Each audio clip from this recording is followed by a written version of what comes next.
Hi every one, business bus പ്ലസിൻ്റെ പുതിയൊരു video സീരീസിലേക്ക് എല്ലാവർക്കും സ്വാഗതം. അപ്പോൾ ഇന്നത്തെ വീഡിയോ എന്ന് പറയുന്നത് നമ്മുടെ മിനി MBA കോഴ്സിൻ്റെ ഫസ്റ്റ് വീഡിയോ ആണ്.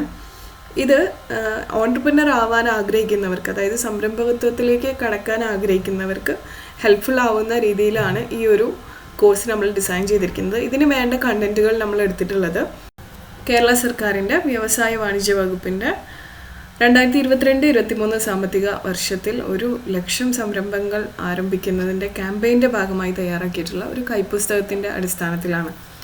ഒരുപാട് നല്ല കണ്ടൻറ്റുകൾ ഈ ഒരു പുസ്തകത്തിനകത്തുണ്ട്. അപ്പോൾ അത് കൂടുതൽ പേരിലേക്ക് എത്തിക്കാനായിട്ടുള്ള ഒരു ശ്രമമാണ് ഈ ഒരു വീഡിയോ സീരീസ് എന്ന് പറയുന്നത്. ഈ ഒരു ഓൺട്രപ്രനർഷിപ്പ് അല്ലെങ്കിൽ സംരംഭകത്വത്തിന് താല്പര്യമുള്ളവർക്ക് ഡെഫിനറ്റ്ലി നല്ല ഹെൽപ്ഫുൾ ആവുന്ന രീതിയിലുള്ള കണ്ടൻറ്റുകളാണ് ഈ ഒരു പുസ്തകത്തിൻ്റെ ഭാഗമായിട്ട് നമ്മൾ പ്ലാൻ ചെയ്യുന്നത്. അതിൻ്റെ ഒരു വീഡിയോ വേർഷനായിട്ട് നിങ്ങൾക്ക് ഇതിനെ കൺസിഡർ ചെയ്യാം. അപ്പോൾ നമുക്ക് നമ്മുടെ കോഴ്സ് കണ്ടൻറ്റിലേക്ക് കടന്നാലോ. നമ്മുടെ ജീവിതം എന്ന് പറയുന്നത് തിരഞ്ഞെടുപ്പുകളുടെ റിസൾട്ടാണ് അല്ലേ. ഇന്ന് നമ്മൾ എടുക്കുന്ന പല ഡിസിഷൻസുമാണ് നാളെ നമ്മൾ എവിടെയായിരിക്കും എന്നുള്ളത് തീരുമാനിക്കുന്നത്. നമുക്ക് ഏത് കുടുംബത്തിൽ ഏത് മാതാപിതാക്കൾ സെലക്ട് ചെയ്തിട്ട് ജീവിക്കണം എന്നുള്ളതൊന്നും തീരുമാനിക്കാൻ പറ്റില്ല. നമുക്ക് നമ്മുടെ സ്വന്തം നെയിം തന്നെ സെലക്ട് ചെയ്യാനുള്ള ഓപ്ഷനില്ല. പക്ഷെ നമുക്ക് നമ്മുടെ കരിയർ സെലക്ട് ചെയ്യാനുള്ള സ്വാതന്ത്ര്യമുണ്ട്.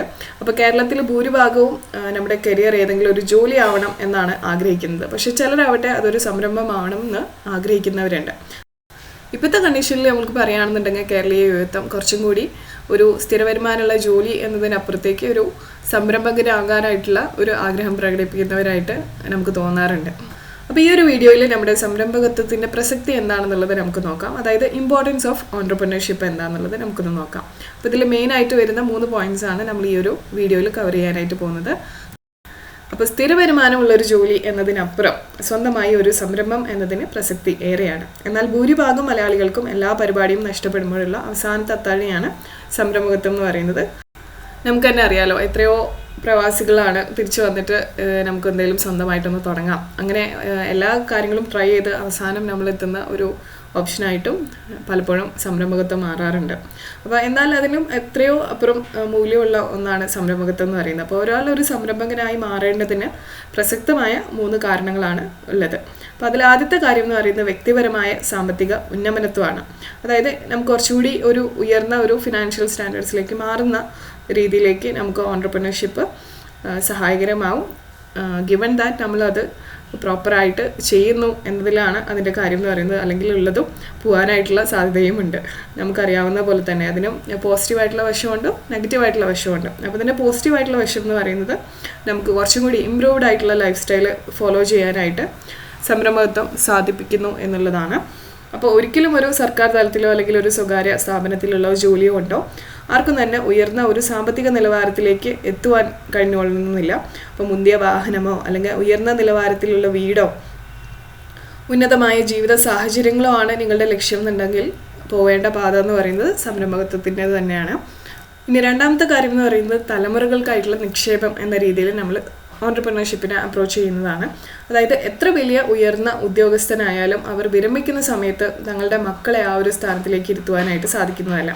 എന്നാൽ നമുക്കൊരു ബിസിനസ് ആണെന്നുണ്ടെങ്കിൽ അവർക്ക് അവരുടെ മക്കളെ ആ ഒരു ബിസിനസ്സിലേക്ക് ആ ഒരു സാമ്രാജ്യം ഏറ്റെടുക്കുന്നതിനായിട്ട് നമുക്ക് കൊണ്ടുവരാനായിട്ട് സാധിക്കും.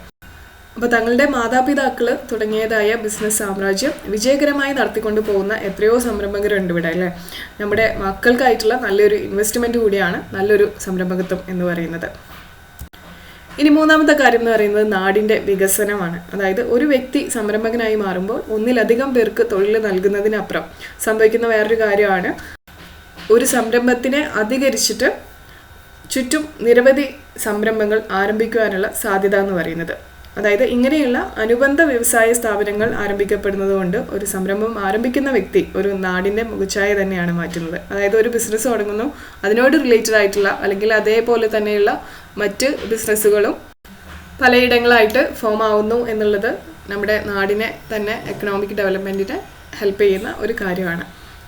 അപ്പോൾ നിലവിൽ കേരളത്തിൽ ഒരു സംരംഭം ആരംഭിക്കുവാൻ സാധ്യതയുള്ള മേഖലകൾ ഒരുപാടാണ്. ഭക്ഷ്യ സംസ്കരണം, അതായത് ഫുഡ് പ്രോസസ്സിങ്, പിന്നെ അതുപോലെ തന്നെ ഗാർമെൻറ്റ് മാനുഫാക്ചറിങ്, അതൊക്കെ ആണ് മെയിനായിട്ട് മുന്നിട്ട് നിൽക്കുന്ന കുറച്ച് ഏരിയകൾ എന്ന് പറയുന്നത്. അതുപോലെ തന്നെ ടൂറിസം രംഗത്തും നമുക്ക് ഒരുപാട് സാധ്യതകളുണ്ട്.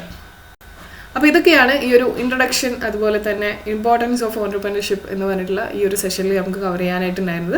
അടുത്ത വീഡിയോ എന്ന് പറയുന്നത് എങ്ങനെ നമുക്കൊരു സംരംഭം ആരംഭിക്കാം എന്നതിനെ കുറിച്ചിട്ടുള്ള വീഡിയോ ആണ്. അപ്പോൾ ഈ വീഡിയോ സീരീസ് നിങ്ങൾക്ക് ഇഷ്ടപ്പെടുന്നു എന്നുണ്ടെങ്കിൽ താഴെ ഒന്ന് ജസ്റ്റ് ഒന്ന് കമൻറ്റ് ചെയ്യാം. എങ്ങനെയാണ് നിങ്ങൾ ഈ ഒരു വീഡിയോ സീരീസിനെ കാണുന്നത് എന്നുള്ളതിനെ കുറിച്ചിട്ടും എങ്ങനെയാണ് ഈ വീഡിയോ നിങ്ങൾക്ക് ഹെൽപ്ഫുൾ ആവുന്നത് എന്നുള്ളതിനെ കുറിച്ചിട്ടും. ഇനി അതൊന്നും അല്ലാന്നുണ്ടെങ്കിലും ജസ്റ്റ് ഒരു ഇമോജി എങ്കിലും നിങ്ങളൊന്ന് കമൻ്റാക്കി ഇടാനായിട്ട് ശ്രദ്ധിക്കാം. അതാകുമ്പോൾ നമുക്ക് നമ്മുടെ വീഡിയോയ്ക്ക് കുറച്ചുകൂടി റീച്ച് കിട്ടാനായിട്ട് ഇത് ഹെൽപ്പാവും. അപ്പോൾ ഇത്രയൊക്കെയുള്ളൂ ഇന്നത്തെ വീഡിയോയിൽ. നാളെ നമുക്ക് ഇതിൻ്റെ നെക്സ്റ്റ് എപ്പിസോഡുമായിട്ട് കാണാം. Thank you for watching.